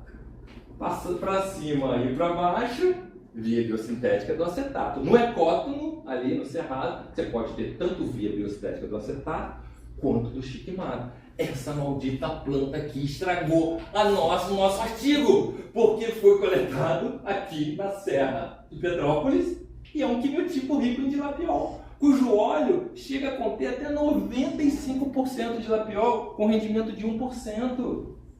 E o dilapiol custa 10 mg, R$850 na Sigma Aldrich. 95% de dilapiol. A gente conseguiu uma fonte de dilapiol assim, infindável, porque lá, essa planta, ela cresceu, a gente fez o filho 1 dela, o neto da matriz, por alporquia, e ela continua produzindo dilapiol em alto teor. Ou seja, a gente pode vender dilapiol, pode pegar o dilapiol e entregar para síntese, para quem quiser fazer transformação sintética de dilapiol. Tá bom, estragou um trabalho nosso, mas deu outros trabalhos, porque o dilapiol é uma substância bastante utilizada. Esse trabalho, por exemplo, dilapiol ativo contra a pulga de gato. Né? Agora, calma lá. Pulga de gato, Gilda. Dilapiol é ativo. Agora a gente está fazendo o teste, a gente fez teste ali na placa, in vitro. Agora a gente vai fazer nos animais mesmo lá na rural, que vai ser feito, e ver quanto tempo dura o efeito, né? Porque aquele frontline que a gente compra é muito caro. Vamos ver se o dilapiol é menos tóxico e se ele tem um efeito mais duradouro. Qualquer horário que a gente coleta lá no Jardim Botânico, dilapiol, mas coleta na Ilha Grande, não tem fenilpropanoides na Ilha Grande. Aí já é o cariofileno que é o principal. Né? Por que o cariofileno é o principal lá na Ilha Grande? A gente vai responder isso. Agora tem época do ano que é baixo o conteúdo de dilapiol. O que vai fazer? Por isso que a gente inaugurou uma nova linha de pesquisa no laboratório, que eu tinha visto num congresso, eu vi o Galo cantar que para ativar a fenilalanina amonialiase, a PAL e a TAL, se a gente irradiar com ultravioleta, a gente consegue aumentar a quantidade dessas enzimas, a atividade dessas enzimas e, consequentemente, a produção de dilapiol. E aumentou. Controle com 360 minutos, 6 horas de irradiação, o que era 25% passou a 95%. Ou seja, a gente coleta a planta, coloca no ultravioleta e pá, aumenta a quantidade de lapiol. É claro que a gente ia publicar numa revista que aceita esse tipo de trabalho, né? Que foi uma descoberta, não fez patente, por quê, David? Porque o jardim botânico não tem tradição de fazer patente, tá? Mas Piperácea é um horror trabalhar por causa dessas... tem as vantagens e tem as desvantagens de trabalhar com Piperácea. Pensou em fazer um fitoterápico com Piperácea? Porque vai ter que aclimatar. Pensou em estudar diversidade fenotípica química em Piperácea? Pega em Piperácea para estudar. Excelente modelo de estudo. Avançando um pouquinho mais, será que acontece só em voláteis? Essa pergunta que eu sempre tenho. Mas em voláteis acontece, né? Eu quero ver isso acontecer em substâncias que não são voláteis, que não são de óleo essencial. Esse daqui, a gente está fazendo agora um estudo com coleta de pipermuricomo na Ilha Grande, ao mesmo tempo na Floresta Tijuca, e estudando os componentes que não são voláteis, fazendo extrato mesmo. E a gente vê que tem diferença entre os dois locais, de não voláteis, e dependendo da hora também, porque a gente coleta às 11 horas e às 17 horas, tá? Então a gente ainda está nesse trabalho. A gente tem feito estudos na Ilha Grande, Ilha da Marambaia, Parque Estadual da Pedra Branca, Floresta da Tijuca e Serra da Tiririca. Está aqui com voláteis e com fixos com relação à diversidade química e aproveitamento também, que a gente acaba topando com uma multinodina na vida, a gente não vai dispensar, né? Uma neolignana daquele tipo e tão diferente igual aquela. Aqui está a Jéssica, aquelas piperrivinoides pequenininha, vai crescendo, crescendo, crescendo. O teor de neolignanas, das 3 neolignanas, muda nessas plantas também. O teor é maior na planta adulta do que na planta menor, tá? Então, qual o sentido? Aí está a explicação ali do sentido e perspectiva no contexto espaço-temporal que eu... Nossa, 12:10. Eu comecei 5 minutos também atrasado aí, tá? Vai. Só a minha perspectiva e acabei. Quimiodiversidade, quimiofenética de voláteis e fixos para descoberta de novos biotipos. Isso é perspectiva do nosso grupo, tá? Estudo de espécies da Mata Atlântica em contexto de interação planta-inseto, herbivoria e polinização, com vistas à conservação. Desenvolvimento de novos modelos preditivos de teor de metabólitos em futuro com aquecimento global. A gente está estudando muita estatística, muitos modelos. Com a ajuda também da inteligência artificial, que a gente não é idiota. Estudos em modelagem de nicho para a predição de metabólitos e preservação da química em áreas de conservação ambiental. Porque eles já usam modelagem de nicho, sabendo que uma espécie rara ocorre num determinado local. Você pega as informações no WorldClean, que é um site público de dados de satélite, você coloca aqueles dados no modelo e o modelo vai te dar onde aquela planta pode ocorrer em outros lugares. A gente está fazendo isso com química, tá? Com química. Paro por aqui, porque eu não paro por aqui. Bom, agradeço ao grupo de trabalho, que são muitas pessoas que vão, muitas pessoas que vêm, não dá para agradecer todo mundo, então desculpe aí quem está vendo pelo YouTube, se sua foto não estiver aqui, eu sou agradecido a você que foi para o mato, ficou lá em temperaturas negativas, lá no Parnaso, para fazer o ciclo circadiano. Meus alunos se perderam na Ilha Grande, na trilha, quando eles foram fazer o ciclo circadiano. Jefferson, Daniel ficaram chorando lá no meio do mato, conta a lenda. Perdemos a trilha para o ITCEAD lá da UERJ. Mas quando acharam, sorriram, ficaram felizes, se abraçaram, não sei mais o que fizeram lá, eles, estavam os dois mais a Jéssica. Mas muito obrigado, Jefferson, Daniel, que enfrentam mosquitos, né? Cobra, tem gente que tem medo de cobra. O George, que é um excelente taxonomista, tem medo de cobra. Como é que pode isso? Vai todo paramentado. No final das contas a gente fica assim, né? Exausto, caído, mas alegre pelo trabalho que a gente faz e com muita empolgação, porque falta um pouquinho de tempo para me aposentar, pessoal. E até o tempo que eu for me aposentar, que eu vou me aposentar mesmo, deu meu tempo de aposentadoria, eu vou embora, eu vou fazer pescar, eu vou fazer o diabo, qualquer coisa, menos ficar na academia. Mas enquanto eu estiver na academia, eu vou trabalhar e vou trabalhar dia e noite. mais dia do que noite. Claro, de noite trabalham os alunos, à noite, mas à noite eu fico na modelagem molecular, nas IAs ali. Vocês viram que eu uso algumas IAs que estão ali, né? Tá tudo aqui depois, para vocês verem. Os nossos parceiros estão aqui. Desculpe também se algum parceiro não estiver aqui. Nós temos um parceiro muito importante agora, que eu conheci num congresso de botânica, na Regional de Botânica, o professor Neto, que é da Universidade Estadual do Sudoeste da Bahia, em Jequié. Ele está fazendo cultivo das plantas in vitro. Já temos piperadunco já cultivado in vitro, para a gente fazer depois a licitação em campo. E aqui estão os esquemas. Quem quiser usar esses esquemas, inserir, só dá o crédito para a gente. E as imagens foram geradas no ChatGPT, no Google Gemini, e nesse aqui que eu estou agora apaixonado por ele, que é o notebook LM, que para gerar infograma, não posso nem falar o que ele faz mais, porque senão ninguém mais vai estudar na vida, porque essa inteligência artificial é incrível, tá? E muito obrigado pela atenção de vocês.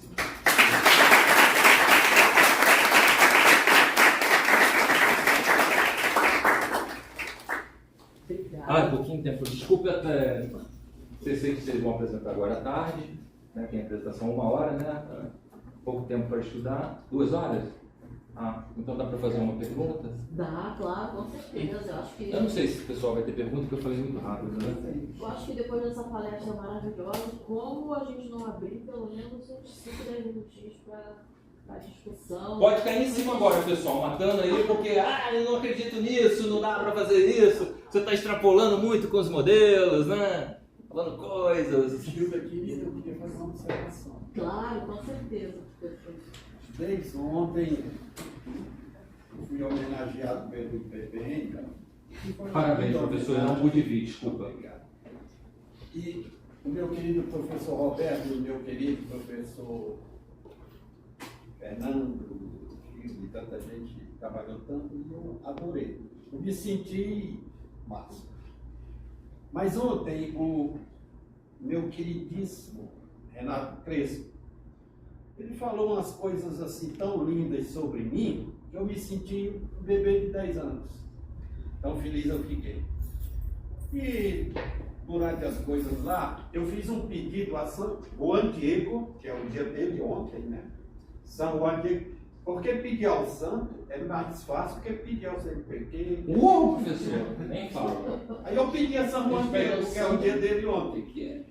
A construção de um prédio na dimensão maior que a do Instituto Oswaldo Cruz, para estudar para pesquisas de produtos naturais.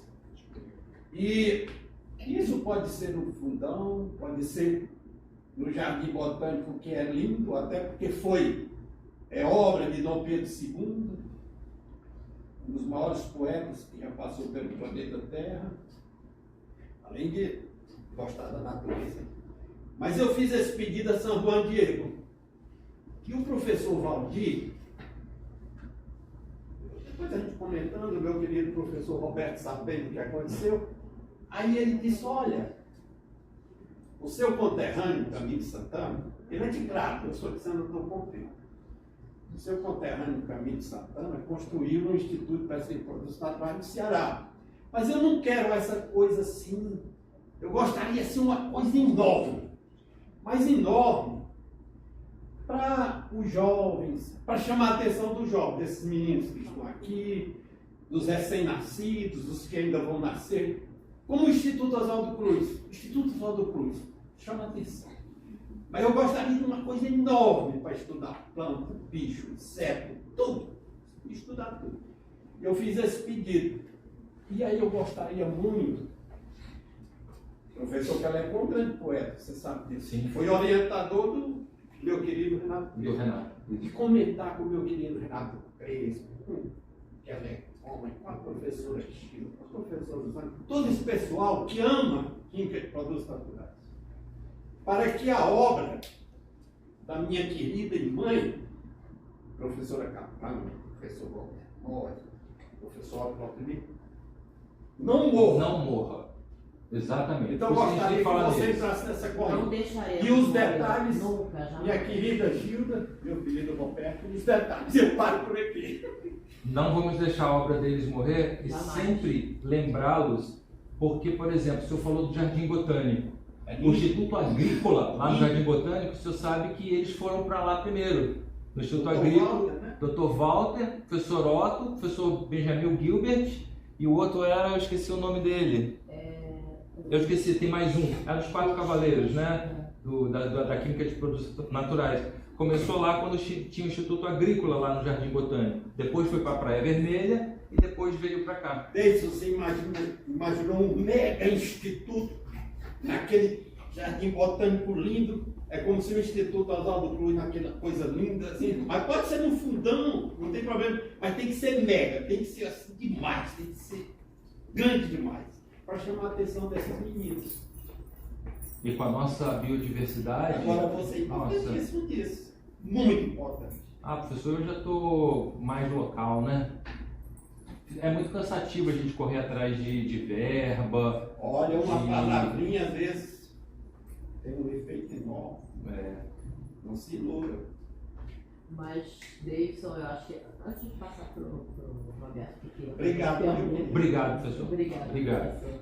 Antes de passar para o professor Roberto, que eu já vi que vai fazer uma pergunta, eu só queria fazer um comentário.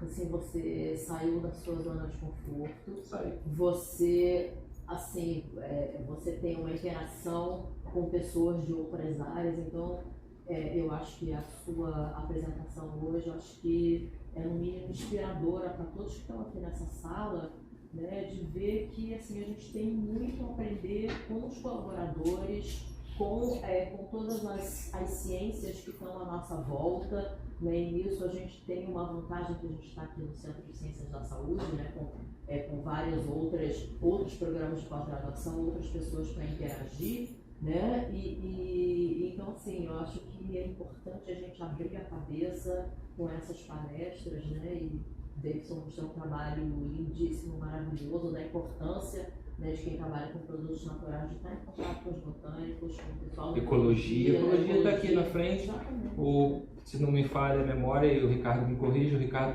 tem os trabalhos com Trovó, né, que é da taxonomia, ecologia, então tem essa interação. Então a gente tem que buscar interação com os parceiros para entender o porquê das coisas, né? A razão das coisas. Nossa, agora, pergunta. Obrigado. Alguém quer fazer uma pergunta antes? Alguém Alguém quer da plateia? Estudante? Pode fazer. Não é nem tanto uma pergunta, mas sim porque foi muito contagiante, como o senhor fala de cultura natural, contagia muito.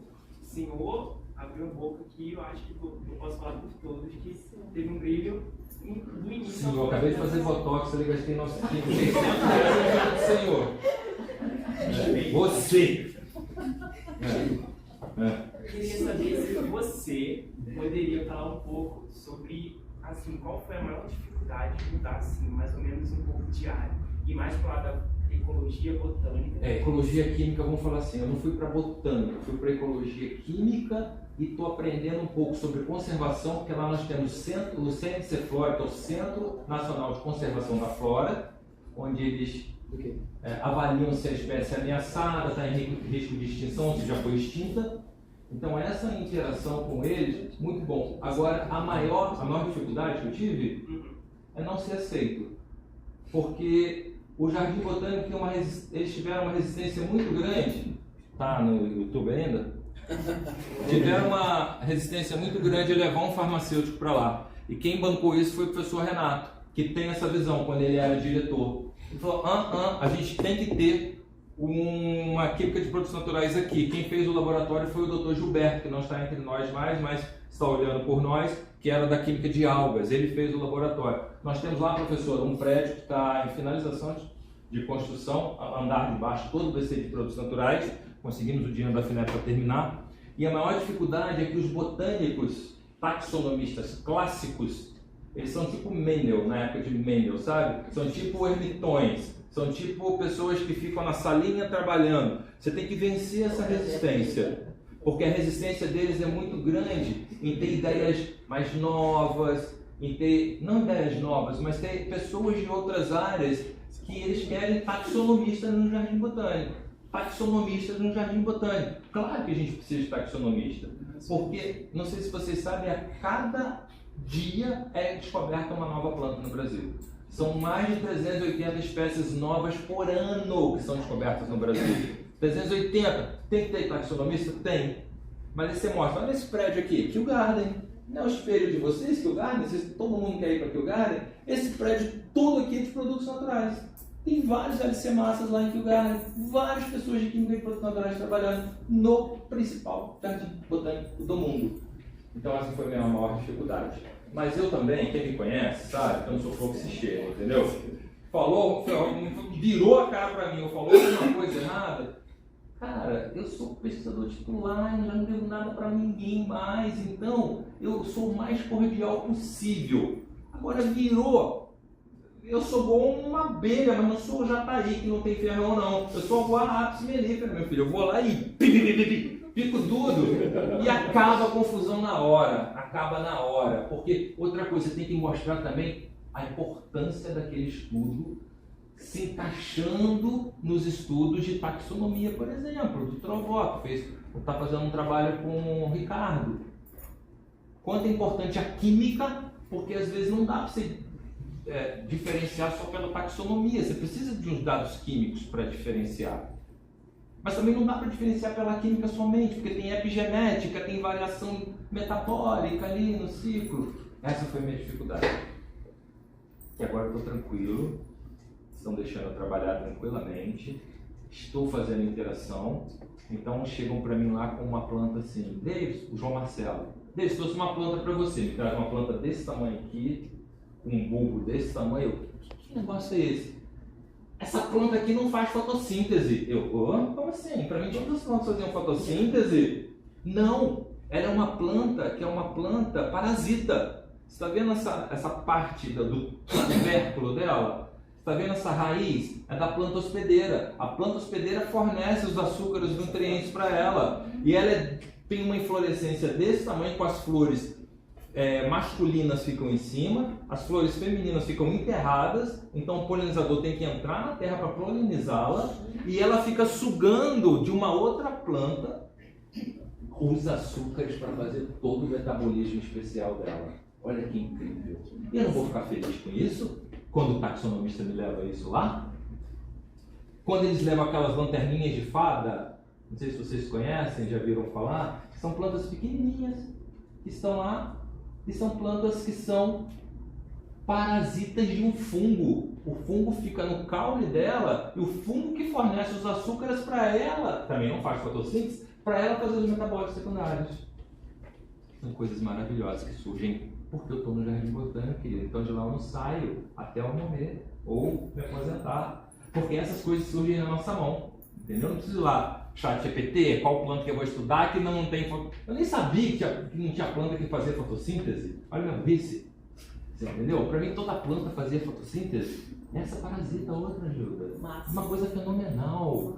Aí eu quero correr atrás da planta hospedeira. Eu falei, João Marcelo, a gente tem que ir para a mata para ver a planta seguindo a raiz, para ver até onde está a planta hospedeira. Porque aí eu quero fazer a metabolômica do tubérculo, para ver quais são as substâncias, para ver se a planta hospedeira está trocando defesa com a planta... como é que fala? Parasita. Se a parasita e o hospedeiro trocam substâncias, né? Tá excelente, é um trabalho muito bonito, em termos de ecologia química, né? Respondeu? Roberto, agora, mais alguém? Gostaria? Mas o Roberto estava na frente. Não pressiona não, hein, Ricardo? Você vai parar com as suas perguntas não, hein? Não, David, você já fez o seu trabalho, parabéns pela apresentação. A gente sabe que a gente acertou, né? Quando a gente vê a plateia, todo mundo aqui morrendo de fome não, que teve um coffee break. Mas assim, na hora do almoço, todo mundo presente aqui. Parabéns aí pela... Obrigado mais uma vez por você estar aqui com a gente. Chamou eu, velho? Chamou eu, velho? Opa, e chamaríamos de outras vezes. No que depende da gente. Chamou eu, velho? Eu passo mal 3 dias antes da palestra, Não é nada que um tio falando. E Mosaic, né? E Mosaic. O Mosaiczinho não tem jeito, né? Gente, isso tudo tá gravando. Deixa eu te perguntar uma coisa. Aquele trabalho da Jéssica é uma coisa mais recente, né? Uma coisa que eu não tinha visto. Você não tem perspectiva de trabalhar, se associar a algum grupo? Não estou falando nem aqui de PPI, que eu acho que nem infelizmente a gente quer fazer, não tem como, né? Aqui. Mas trabalhar essa daqui. Trabalhar até do ponto de vista enzimático para verificar, porque tanto essa parte aí, né, quanto a parte dos óleos essenciais, que você viu que eu achei legal, porque durante o dia os terpenos são mais abertos, as estruturas são mais abertas e à noite são fechados, ou seja, atividade de ciclases, provavelmente à noite. Exatamente, ciclases específicas, são ciclases bem interessantes. E esse trabalho da Jéssica me chamou a atenção porque eu trabalhei, que não foi na minha tese, acabou não indo isso, mas eu trabalhei com a Salciano até os 9 meses de idade, que a gente cultivava no laboratório, e a gente não conseguia ver as lignanas, até 9 meses de idade só produzia fenilpropanoides. E aí até o Massu na época foi aquela coisa, será que não é a partir dessa época a gente não consegue, como é que fala, a oxidase ela não está sendo expressa por algum motivo? Pena que a gente não conseguiu, exatamente por isso que não entrou na tese. Mas depois ela produz as neolignanas? Então, depois assim, de 9 meses? Pois é, a de campo produz. Vou fazer uma brincadeira, depois de 9 meses nascem as Nasce as neolignanas. neolignanas. É que a gente só conseguia até 9 meses porque manter as plantas no laboratório era complicado. Então elas vão ficando grandes, aquela coisa toda, vão contaminando, tem uma série de coisas. Mas pelo menos até 9 meses foi onde a gente viu que a gente fazia o extrato, não tinha neolignana, principalmente a grandezina que dá de tonelada. Então, e no campo também, quando a gente pegava o Massu, coletava lá, quando ele via a germinação, via lá os negócios do botânico, 9 meses, vamos extrair e comparar com a de laboratório, as duas, só a pior de lapiol. Aí quando a gente já pegava de 12 meses, de 1 ano, de 11 meses, a gente via a grandezina começando a ser produzida. Esse é até um capítulo da minha tese que não deu muito certo para fazer. Mas será que não seria interessante também estudar isso em nível enzimático, né? Sim. Quais serão as enzimas que poderiam ser expressas? Eu acho que é uma ideia bem interessante. Por algum tipo de ensaio que vocês pudessem fazer, né? Aí agregaria talvez um valor um pouquinho maior. Agrega, e lá no Jardim Botânico a gente tem fisiologia vegetal. Tem uma pessoa da fisiologia vegetal. Só que ela está trabalhando com outros parâmetros agora, mais com taxa fotossintética, com coisas do tipo. Mas seria muito interessante. E outra coisa, Roberto, além dela produzir as neolignanas quando está um indivíduo adulto, tem diferença da produção das neolignanas em pedra branca, pipervinoide em pedra branca, de pipervinoides da Serra da Tiririca. Por exemplo, de pedra branca a gente não consegue isolar muito o conocarpano, que é o minoritário, mas consegue isolar muito o carotenoide 5. Mas são todas benzofurânicas, né? Benzofurânica só que é a tetraíra, né? Que não tem a duplinha no conocarpano. Mas são ditas benzofurânicas.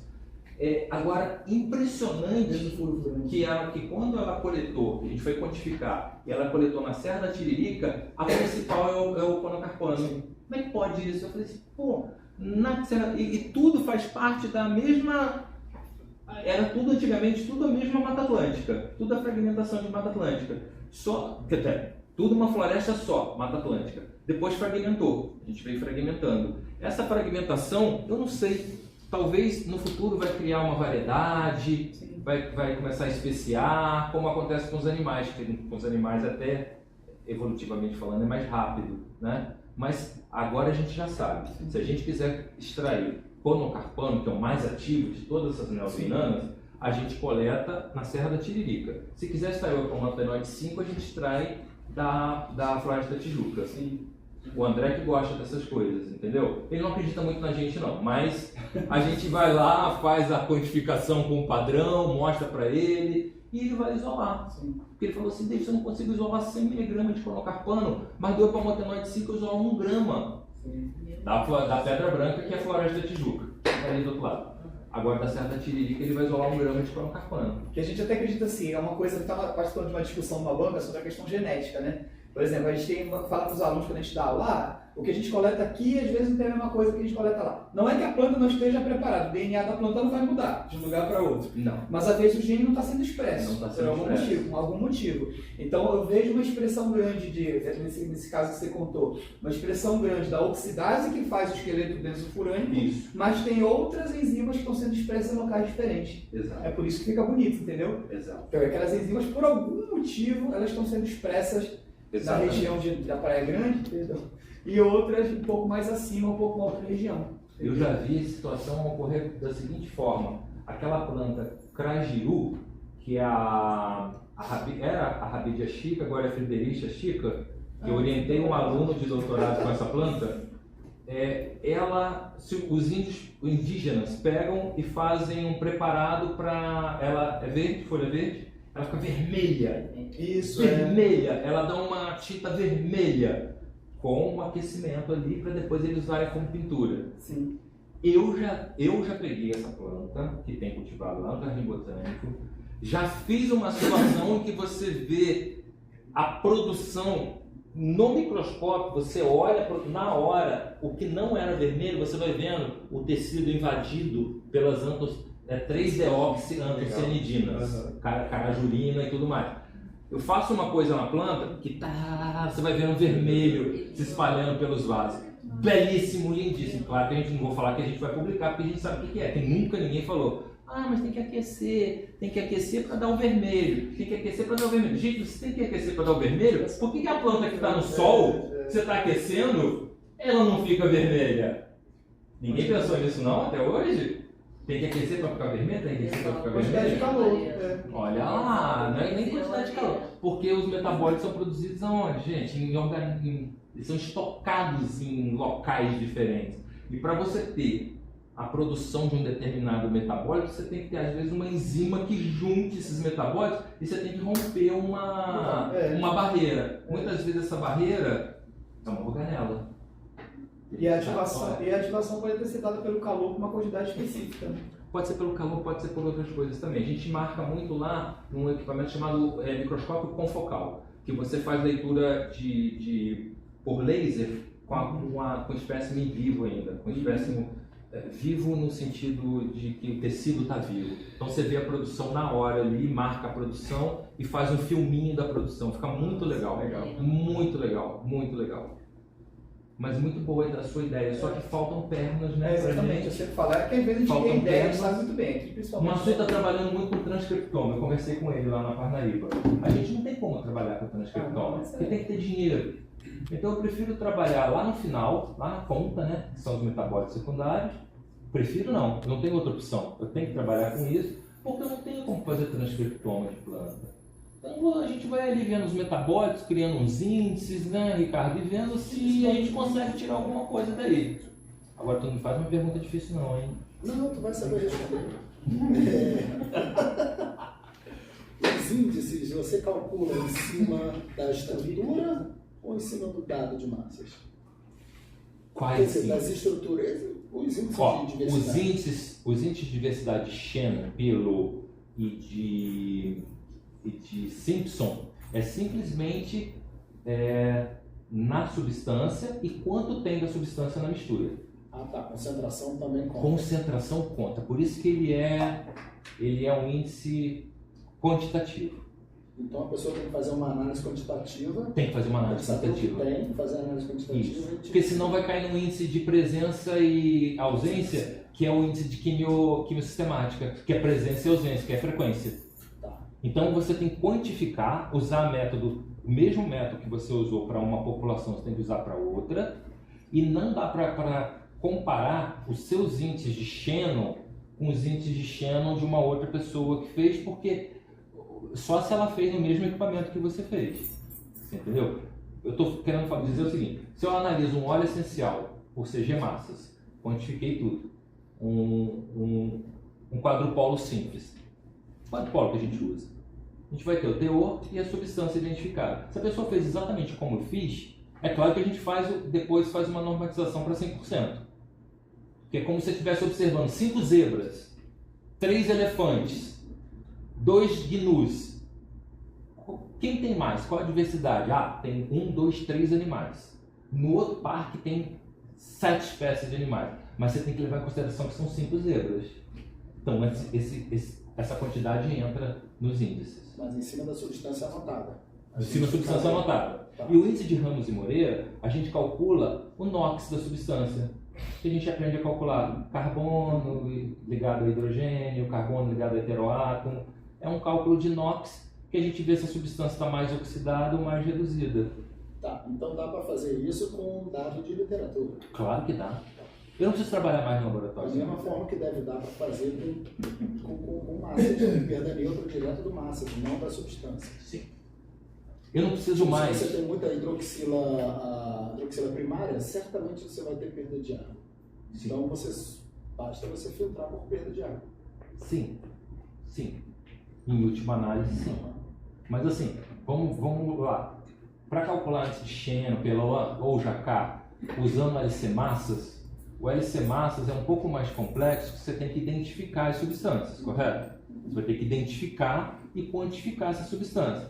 Em CG massas, a gente consegue uma identificação mais precisa, embora tenha alguns erros, mas é mais precisa.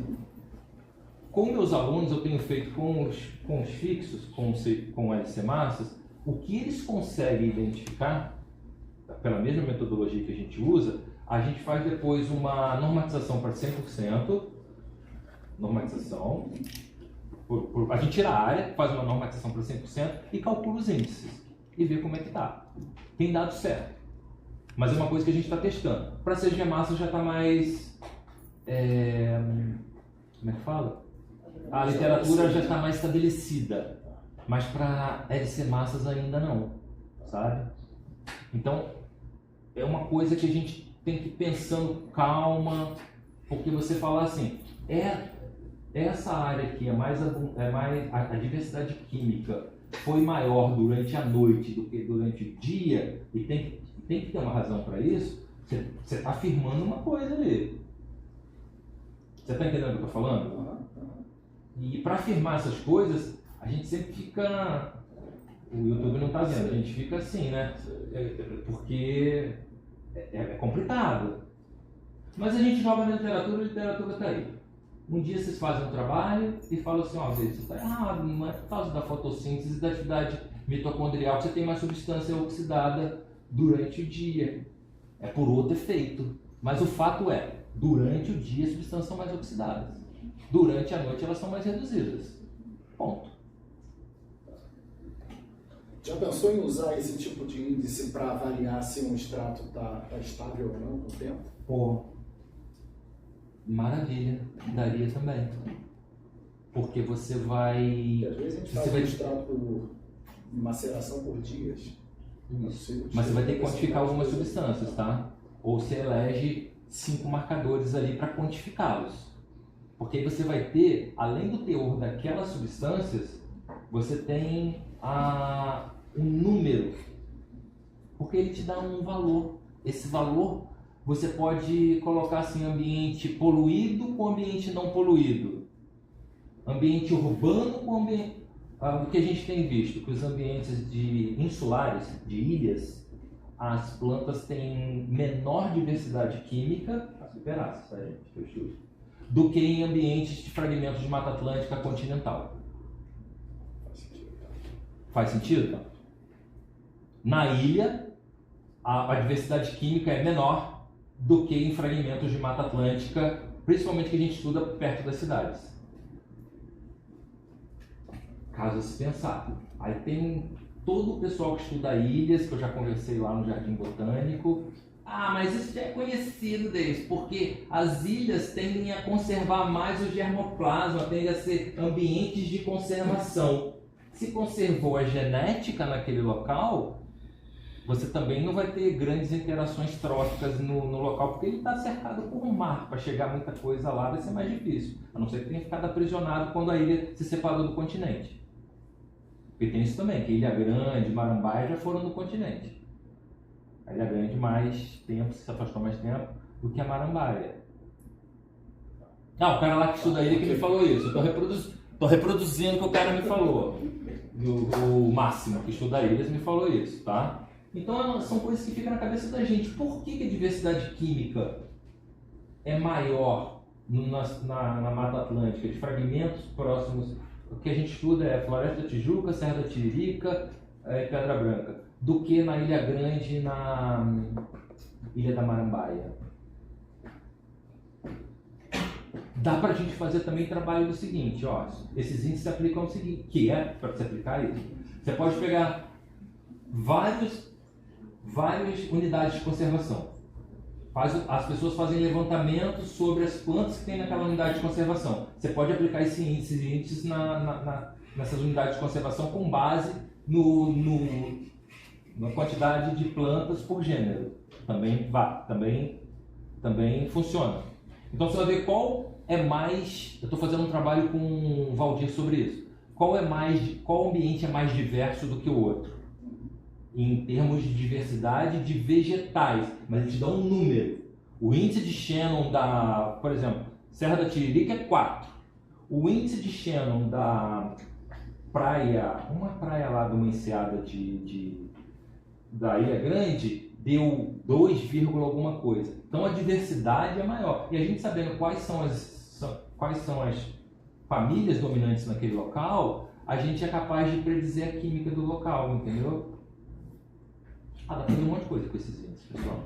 Fica só vocês estudarem, quem quiser aplicar, a gente pode aplicar aquela sua planta, né? Só prestar atenção no seguinte, tentar coletar no mesmo horário, ou tentar coletar com 1 hora de diferença. Porque senão a bioquímica da planta vai mudar e você vai estar atribuindo, você vai estar com um viés de tempo ali que ele já mudou a bioquímica da planta, não por causa de uma característica genética ou supressão genética ou expressão genética, mas porque é um processo dinâmico. Então a gente sempre coleta no mesmo momento.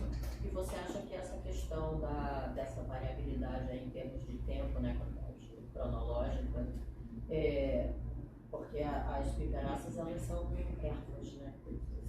Ervas e pequenas árvores. E pequenas árvores. Você acha que com árvores grandes poderia ser diferente, por exemplo? Não ter tanta variação? Não sei, posso testar. Por conta do porte. Como o Ricardo falou, basta que eu pegue na literatura, por exemplo, óleos essenciais de laurácea e aplique esses índices a óleos de laurácea e ver como é que eles estão.